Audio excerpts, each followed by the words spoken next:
Assalamualaikum warahmatullahi wabarakatuh. Perkenalkan, nama saya Ulfa Aulia, NIM 1904289. Baiklah, pada video kali ini saya akan membahas tentang pentingnya sistem informasi manajemen dalam administrasi publik di Indonesia.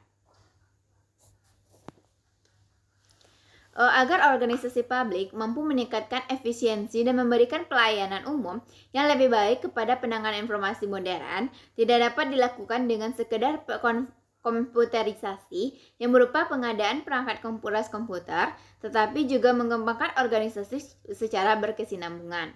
Dengan demikian, dalam hal kebutuhan akan sistem informasi yang lebih efisien dan dapat diandalkan dalam membuat keputusan manajemen, unsur utama yang berpengaruh adalah unsur teknologi, yaitu teknologi otomasi dan komputerisasi.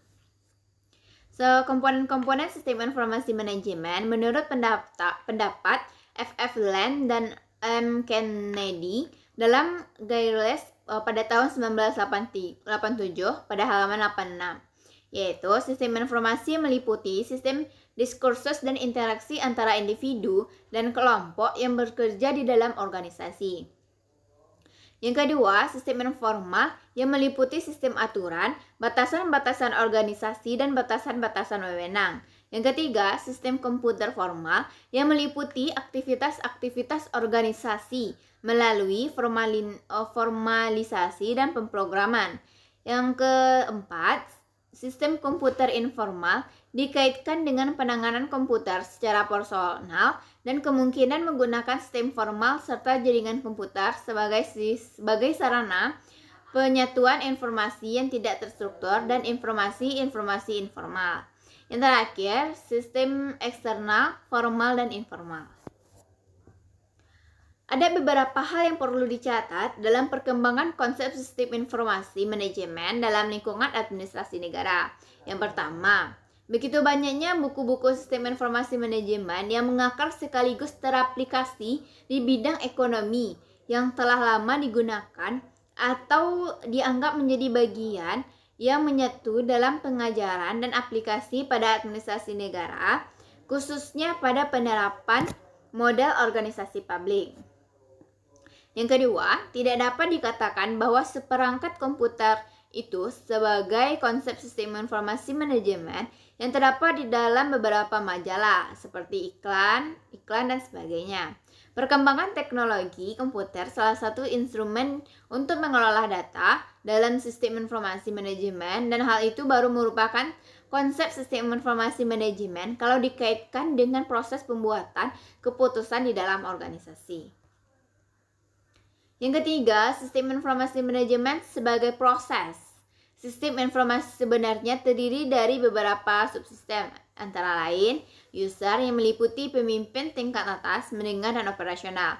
Sebagai proses, setiap pembahasan konsep sistem informasi menghendaki proses manajemen data yang meliputi proses pengolahan data baik itu menggunakan cara manual atau menggunakan komputer yang dalamnya terdapat 51 banyak hal efektivitas dan kompleksitasnya yang sangat tergantung dari perkembangan teknologi baik hardware maupun softwarenya. Selanjutnya, pemrosesan informasi mempunyai peranan yang sangat penting. Peranan tersebut dapat dilakukan melalui 3 cara fundamental. Yang pertama, seseorang dapat melakukan pengawasan terhadap proses yang sedang berlangsung. Komputer akan melacak aktivitasnya, menghasilkan data yang memungkinkan pemilik proses tersebut untuk memperbaikinya. Yang kedua, komputer dapat menyimpan informasi yang berguna dalam bentuk database dalam pelaksanaan tugas dan proses-proses yang penting bagi para pelanggannya. Yang ketiga, komputer dapat memperpendek jalur komunikasi dan mempercepat pengerjaan sesuatu sehingga menghasilkan pengurangan waktu siklus. 7 manfaat yang diperoleh organisasi dari penggunaan komputer atau sistem informasi yang berbasis komputerisasi dalam administrasi publik. Yang pertama, memperpendek jalur komunikasi, membantu meningkatkan kepedulian terhadap lingkungan. Aplikasi-aplikasi berbasis komputer dapat dirancang untuk memastikan bahwa informasi yang tersedia benar pada tempat yang waktu yang tepat. Yang keempat, memudahkan dalam pengumpulan data mengenai bagaimana proses-proses dikerjakan, kemudian melakukan analisis statistik dasar untuk kepentingan tertentu. Selanjutnya, informasi berbasis data itu dapat memberikan pandangan yang lebih luas kepada pemimpin tentang proyeksi pembangunan dan kemudahannya memberikan layanan publik. Selanjutnya, yang terakhir, meningkatkan efisiensi pelayanan publik dan kegiatan administrasi publik lainnya. Dari teori kepemimpinan diketahui bahwa manajemen suatu organisasi memainkan 3 kategori peranan, yaitu yang pertama berperan sebagai interpersonal, sering menampakkan dirinya dalam 3 bentuk utama. Yang pertama, peranan yang bersifat simbolis, peranan yang selaku pemimpin, dan peran sebagai penghubung. Yang kedua, peran informasional, kedudukan selaku unsur pemimpin dalam organisasi, di samping peranan selaku penerima dan pembagi informasi. Sebagai pembantu arus informasi, manajemen berupaya untuk menjamin bahwa informasi yang diterima segera mungkin sampai pada satuan kerja yang memerlukannya, dan sebaliknya, arus informasi yang keluar berjalan lancar dalam arti diterima oleh pihak luar yang memerlukannya dalam waktu yang sesingkat-singkat mungkin.